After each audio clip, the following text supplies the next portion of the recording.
Bem-vindos à aula de prescrição. Essa aula está muito próxima da aula de noções de correções monetárias, porque ela tem muito direito material envolvido. E eu vim aqui não para esgotar isso, mas para dar caminhos para vocês, né? E algumas ideias que vão abrir a mente de vocês em algumas demandas aí. Principalmente para ti que está nessa dúvida se eu aplico a prescrição, não aplico a prescrição. Deixei de aplicar, isso vai me prejudicar, apliquei. Porque às vezes tu sabe a resposta. Tu sabe a resposta certa, tu sabe, por exemplo, tu quer aplicar a prescrição, só que tu esquece. E aí tu não aplica. E aí isso lá na frente é discutido na tua demanda e tu fala, caramba, eu ia aplicar, não apliquei.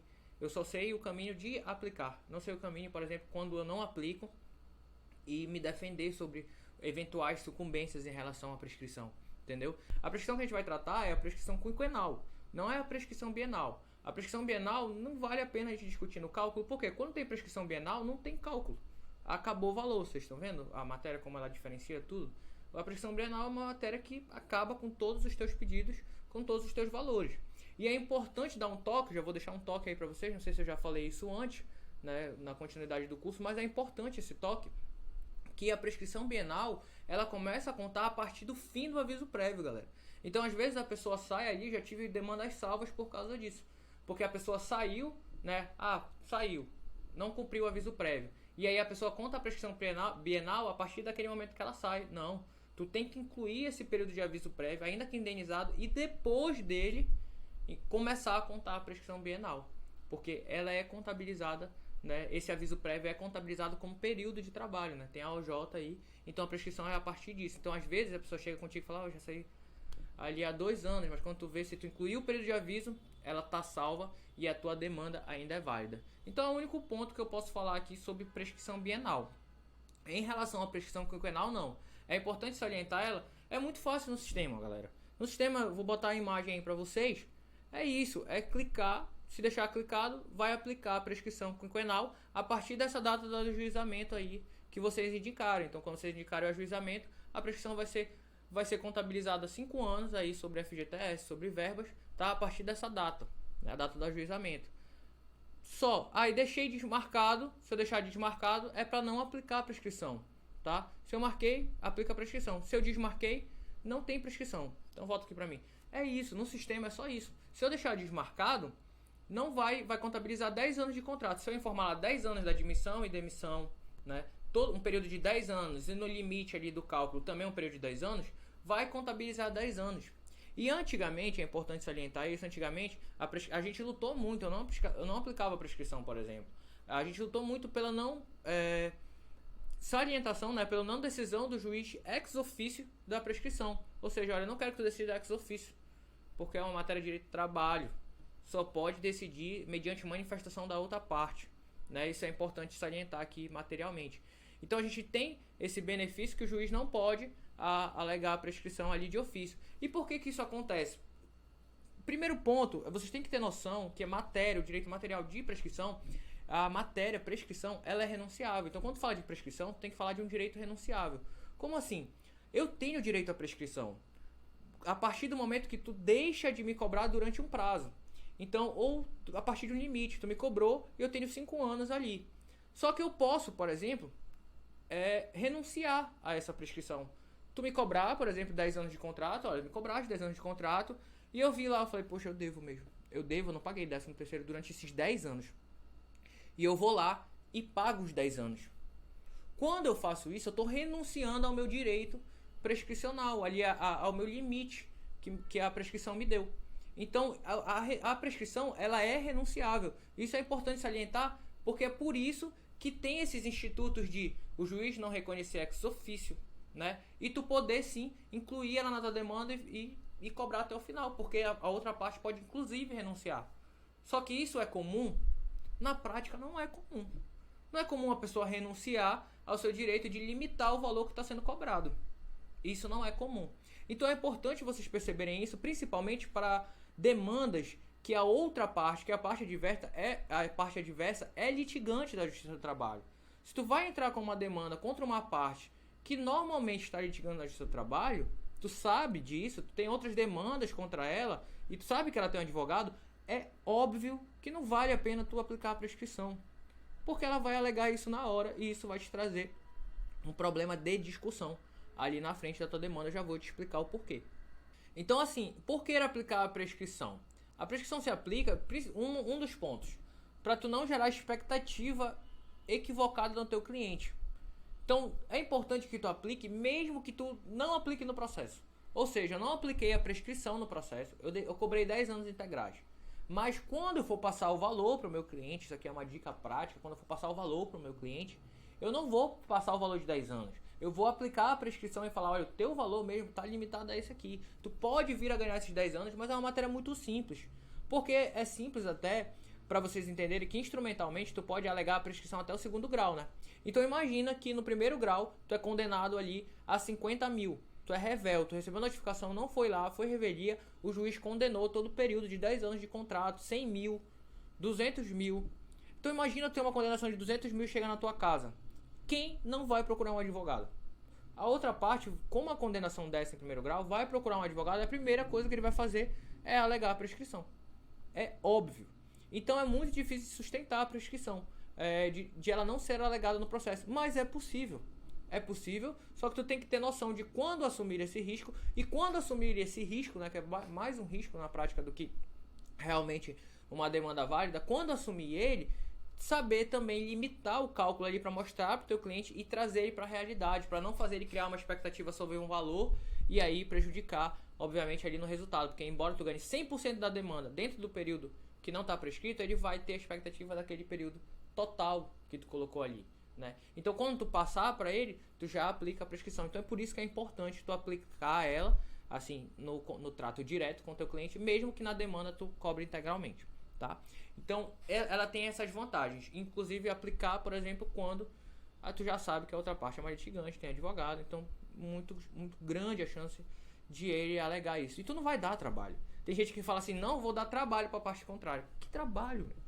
Que trabalho que ele vai abrir um negrito ali tópico, prescrição quinquenal. Quero que desde o ajuizamento eu aplique a prescrição de 5 anos. Acabou. Isso não é trabalho, tá, gente? Pelo amor de Deus. Agora o outro ponto. Deixei a prescrição, mantive a prescrição, quis arriscar, tá? E aí o juiz considerou a prescrição, obviamente. Considerou porque a outra parte trouxe isso. Esperava que ela não viesse, que ela fosse rebelde, que ela fosse teimosa, fosse sozinha, não soubesse. E ela alegou isso em 1º ou 2º grau e limitou meu pedido ali aos 5 anos. E agora, qual o prejuízo que eu tenho em relação a isso? Materialmente, existe uma diferenciação de alguns pedidos quando tu aplica a prescrição. Por quê? Quando é aplicada a prescrição, o juiz não invade aquela matéria. Imagina um pedido total. Pedir assédio moral de um período anterior, né, um período prescrito, aí o juiz vai lá e aplica a prescrição daquele período. Acabou, eu perdi aquele período. Eu perdi aquele período de assédio moral antes da prescrição. Ele nem analisou a demanda, ele só aplicou a resolução de mérito por conta do período prescricional. Agora imagina você que você tenha o assédio durante os 10 anos. Ele não interrompeu, não parou de assediar, ele continuou aqui o assédio durante 10 anos. E isso pode ser para diversas matérias, tá, pessoal? Hora extra, contínua. Intrajornada. Mas aí tem uma pequena diferença. Vou já te mostrar. Mas aí tu viu aqui que a jornada se manteve a mesma, vamos dizer que tenha se mantido a mesma, ou a assédio se manteve contínuo, e o juiz aplicou a prescrição. Aplicou para aqueles últimos 5 anos aqui anteriores, tá? Aí o que acontece? Ele condenou a empresa, né, a parte contrária ao assédio nesses 5 anos para cá. Percebe que ele analisou a matéria? Ele analisou o que aconteceu, ele viu o que aconteceu realmente durante aqueles períodos de 10 anos, ele instrumentalizou o processo durante toda a relação para reconhecer vínculo, para analisar aquele assédio e mensurá-lo. E aí, quando ele condenou nesses últimos anos, tu pode alegar que houve a instrumentalização e esse período prescrito em valor não pode ser condenado, porque a pessoa deu causa àquele pedido. Porque o princípio da sucumbência vem da causalidade. Vai ter uma aula agora só de sucumbência. Vocês vão descobrir o que eu estou falando mais profundamente. Mas a questão é, quem deu causa àquele pedido foi a parte contrária, tá? E eu mostrei que aconteceu aquele pedido, que foi, de fato, sofreu assédio o meu cliente. Então, o juiz dificilmente vai condenar em sucumbência aquele período prescrito, porque ele analisou a matéria daquele pedido e percebeu que houve o fato gerador que ocasionou aquele pedido foi a parte contrária, foi o ato ilícito dela e a resistência em não repará-lo, né? Então tu judicializaste para receber aquilo. Agora é difícil quando ele vai analisar uma prescrição anterior. Por quê? Porque ele não analisou nada. Então ele não viu se tu estava certo, se tu estava errado. Ele não sabe quem deu causa àquele processo, quem deu causa àquele pedido. Se aquele pedido foi por resistência da parte contrária, ou foi tu que entrou com uma demanda, deste causa à ação, né, que é o princípio da causalidade da sucumbência, deste causa à demanda, já adiantando parte aí da sucumbência, deste causa aquilo, porque tu estava pedindo uma coisa que não existia. Então quando ele não analisa, é bem provável que ele te condene. Que ele vai falar, olha, tu pediu uma coisa, estava prescrita, a outra parte alegou, devias ter analisado isso. E agora tu vai pagar o valor que tu indicaste ali. Percebes então que a prescrição, ela pode ser um prejuízo, dependendo do pedido. Eu não posso te dizer, olha, é um prejuízo para ti sempre. Não, porque às vezes ele pode analisar aquele pedido e diante da análise, ele não vai gerar uma sucumbência para ti, por ter limitado o teu pedido à prescrição. Mas ele pode gerar, se tu não sofrer nenhuma análise sobre aquele pedido. E tu não pode pedir para ele avançar na análise judicial de um pedido prescrito, só para que tu não seja condenado lá na frente de sucumbência.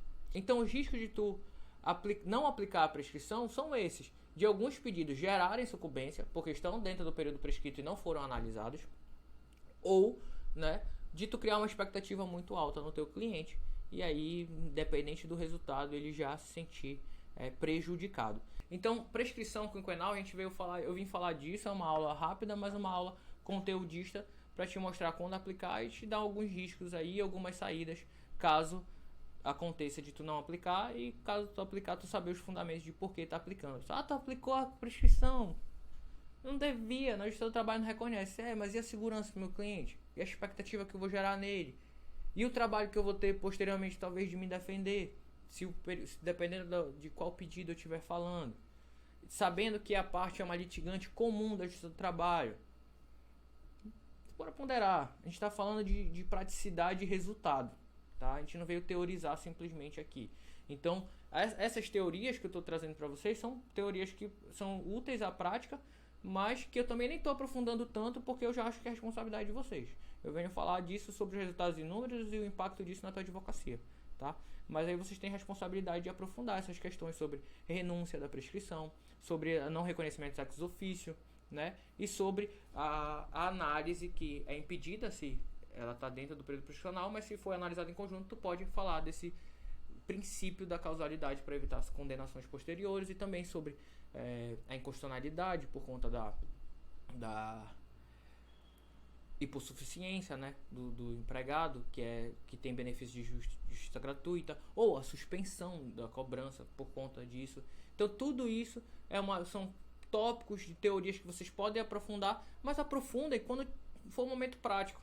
Não vai ficar aprofundando, enchendo o teu cérebro, e aí tu nunca teve uma demanda que aconteceu isso, entendeu? Não vou ficar teorizando aqui coisas para vocês acumularem no cérebro e vocês nunca vão usar isso. Então só dou aqui os gatilhos para vocês irem atrás, tá certo? Então a aula de prescrição super tranquila, mas também super rica, cheia de coisa aí para vocês usarem na prática e levar a demanda adiante, mesmo que quando erre. Esqueci de aplicar a prescrição. Pô, mas eu já tenho a teoria ali, já me deu uma salvaguarda ali, um caminho, eu vou seguir ele, tá bom? Um abraço.